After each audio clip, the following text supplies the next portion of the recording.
আসসালামু আলাইকুম, কেমন আছেন সবাই? যে কারণে ভিডিওটা করা, এখন প্রচণ্ড গরম, যার জন্য সকাল বিকাল দুবেলা পানি দিতে হবে। আর এটা হচ্ছে আমার একটা সাইডের সিমের সাইড। সেম টাইমে আমি মেয়ের 1 তারিখে সিম গাছ গার্ডেনে দিয়েছিলাম, সরাসরি পটে মাটি, টপে মাটি দিয়ে মানে বিচি দিয়েছিলাম। তো 1 দেড় মাস আসলে এগুলো সিম ধরে যায়। তো যে কারণে এবছর সবারই ওয়েদারটা সবাই জানেন খুবই বাজে, যার কারণে সিম গাছ অনেক লেটে বড় হচ্ছে। বাট এই পাশের সিম গাছগুলো সেম টাইমে করেছি, অথচ এই পাশের সিম গাছগুলো এখনও ছোট। তো আমি সবসময় বরাবরই বলি, মাটিতে থেকেও পটের সিম গাছ তাড়াতাড়ি বড় হয়, কিন্তু পটে একটু বেশি যত্ন বেশি নিতে হয়, কারণ পটের বেশি পানি দিতে হয়। গরম হলে সিম গাছ তাড়াতাড়ি সোটা হয়ে যায়, যার জন্য পানিটা বেশি দিতে হয়। আর মাটিতে দিলে তো বেশি পানি দেওয়ার প্রয়োজন হয় না, কারণ মাটি থেকে তারা পরিমাণ মতো খাবার নিতে পারে।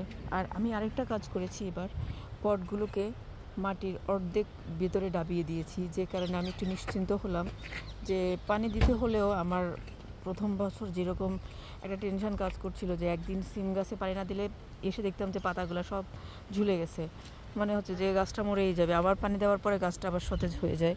তো এই বছরটা সেটা আর হচ্ছে না, কারণ এই বছরটা আমি সকালে পানি দিয়ে গেছি, বিকেলে আসছি, এখনও গাছের একটা আর্দ্রতা ভাব আছে, পানি দিতে আর হবে না।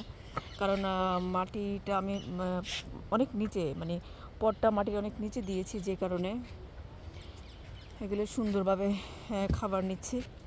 আর মাশাআল্লাহ গাছগুলো বেশ বড় হচ্ছে।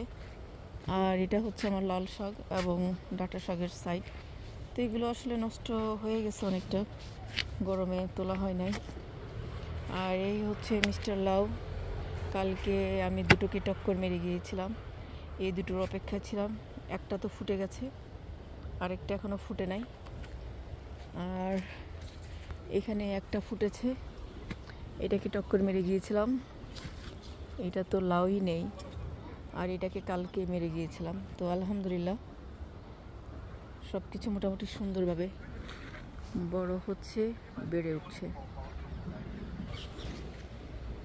এইখানে আমার ধনিয়ার সাইড ছিল, তো আজকে সব ধনিয়া কেটে নিয়ে গিয়েছি।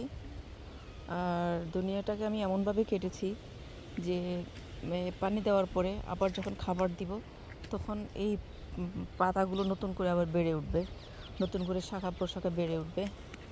আর সবারই মরিচ গাছের অবস্থা তো ছোট, ফুল চলে আসতেছে, বাট মরিচ গাছ এখনও ছোটো। এটা একটা পটল গাছ, আমি আসলে এটাকে এখনও বাড়ন্ত করার চিন্তা করছি না, মানে কোনো ঝাঁকার ব্যবস্থা করতে পারছি না। হতে পারে কালকে কর্তা সাহেব যদি কোনো ঝাঁকার ব্যবস্থা করে দেন। আর এটা তো একটা রানাস বিন।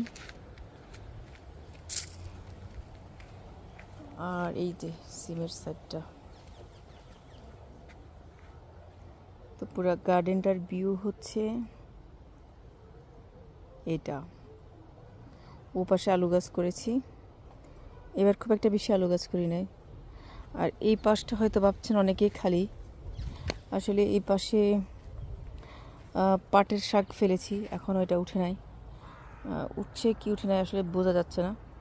আর এটা ছিল লাল শাকের বীজ, ডাঁটা শাক ফেলেছিলাম, ওই সাইডে কিছু ফেলেছিলাম, এই সাইডে কিছু কিছু ফেলেছিলাম। তো কিছু নোনতা শাক উঠতেছে। এটা আসলে প্রতি বছর আমার গার্ডেনে এমনি এমনি উঠে। এই তো, ভালো থাকবেন সবাই, আল্লাহ হাফেজ।